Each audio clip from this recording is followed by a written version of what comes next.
Our next guest is literally a part of history. Back in December, nurse Sandra Lindsay became the first person in the country to be vaccinated for COVID-19. Big moment.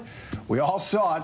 So big, in fact, that her scrubs from that day are now in the Smithsonian Museum of American History. You gotta love that. Earlier today, Nurse Lindsay got her booster shot alongside some of her colleagues.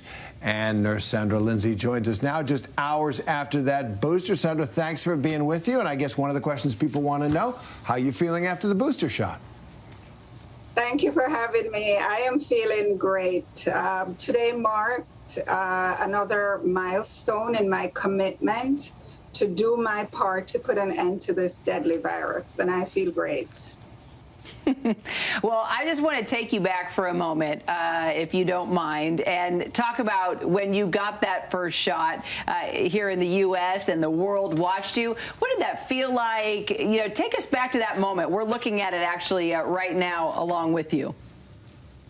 So it seemed so long ago. On that morning, I just could not wait to get, you know, that shot of life. I felt like it was, because so much death was just happening around me. And after getting that shot in my arm, I felt like a huge weight was lifted off my shoulders. And every day since then has felt lighter and lighter. And today, even lighter, as we know that medical experts have recommended that folks who work on the front lines are in a higher risk category and should get the booster. And so today I just followed that guidance, and I feel great. Well, Sandra, I had the honor and privilege to actually meet Lonnie Bunch, the first African-American secretary of the Smithsonian.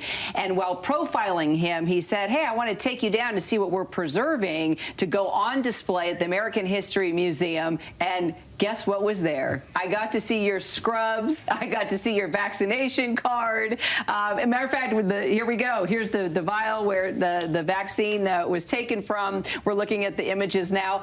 How does that feel to be a part of the Smithsonian now?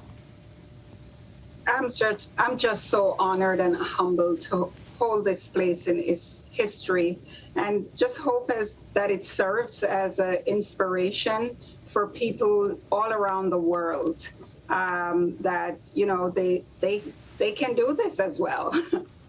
Absolutely. And it's one of my favorite museums. You're right down the hall now from George Washington's tent and Julia Child's kitchen, and you're right in there too. I love it. I'm going to go take my kids to see it. So, but it's been a couple of years now since the pandemic came ashore in our country. Been ups and downs. A couple of times maybe we thought we were turning the corner, and then we got walloped again. You've been on the front lines throughout. What's the last couple of months been like for you and your coworkers? So we had hoped for a faster sprint across the finish line. It's dragging, but we remain optimistic.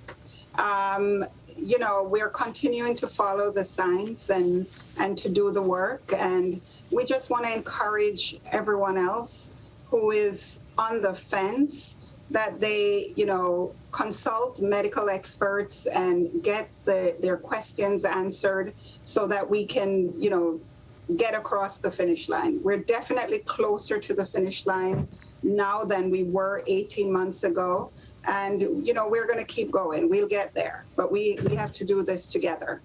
Mm-hmm. Sandra, final question here. As someone who has been inside intensive care units, still are, and in front of COVID-19 patients, this Monday, you know, 1,400 workers at Northwell Health, where you work, were fired for refusing to get vaccinated. Can you help us understand why a health worker would choose not to get vaccinated, and what's your message to those folks?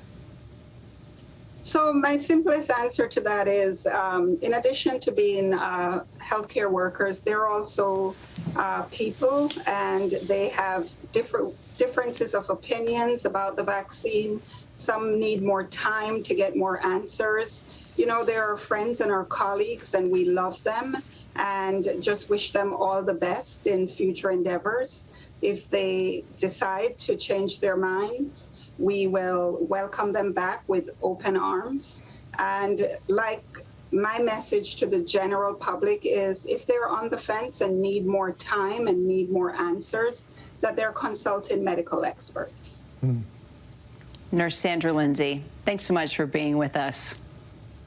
My pleasure.